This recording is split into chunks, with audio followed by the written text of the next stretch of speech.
Hey, Professor Randon. I apologize if I was calling myself both the blue pawn and the red pawn. I'm sorry. It's been a long day. Hopefully you understood the point regardless of that point of view mess up. So let's try another example of strategy. So let's see.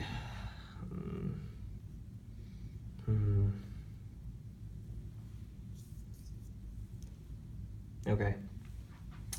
So let's say that I will once again pretend to be the red pawn, and my opponent will be the blue pawn.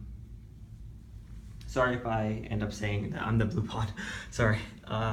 So let's say that my opponent wants to end up on the sacrificing square, and he correctly predicts 9, because these are biased towards 6 and 1, the score is 7, so obviously we should make a prediction of 9 in order to get a score of 2.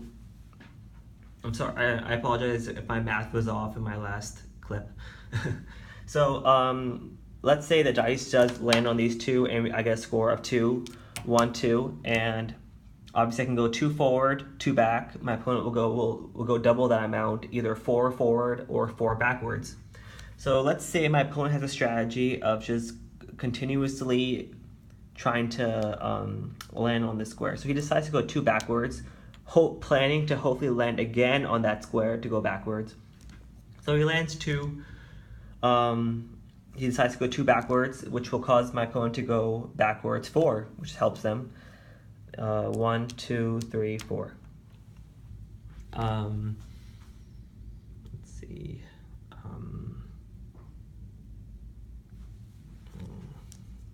Maybe it's this way. 1, 2, 3, 4. Okay. Yeah, that's right. So next round, again, he's hoping it will land on 1 and 6 to get a score of 7. So let's say he predicts 9. Again, it lands on those 2. He gets a score of 2, 1, 2.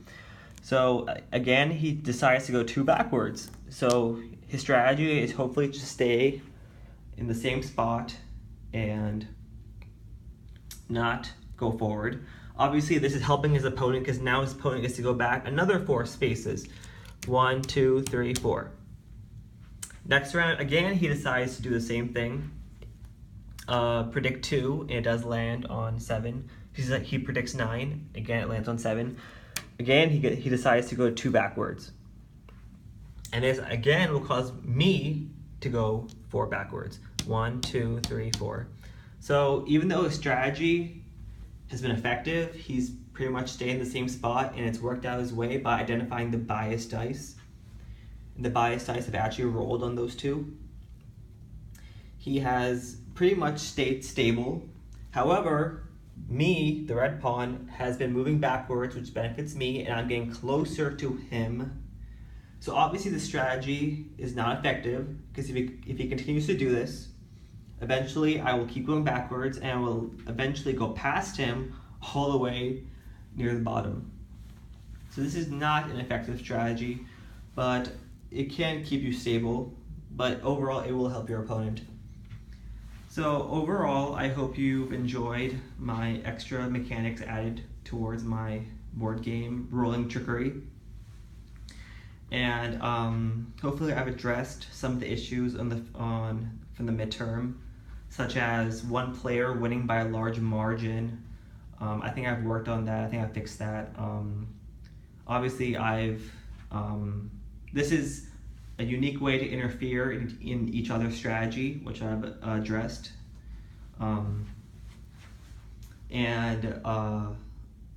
The players will do their turns at the same time, so there's no waiting, no one getting bored. And there's a lot of communication going on, since a lot of the gameplay is done at once. So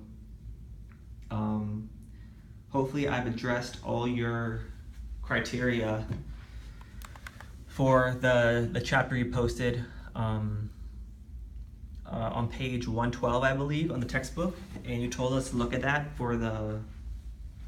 in order to see if our game has met the criteria, what will be looking for. Hopefully you like my idea and all the effort I put into it. Thank you, Professor Randon, for a great online semester. I've definitely enjoyed this class, and it's been fun to take a class that's very artistic based and also makes you think in a different way. I've definitely had fun, and it's a class that I'll definitely remember. And it's just, I'm really glad I chose this class as my art elective. And hopefully you have a great fall semester. And thank you for everything, Professor Randon.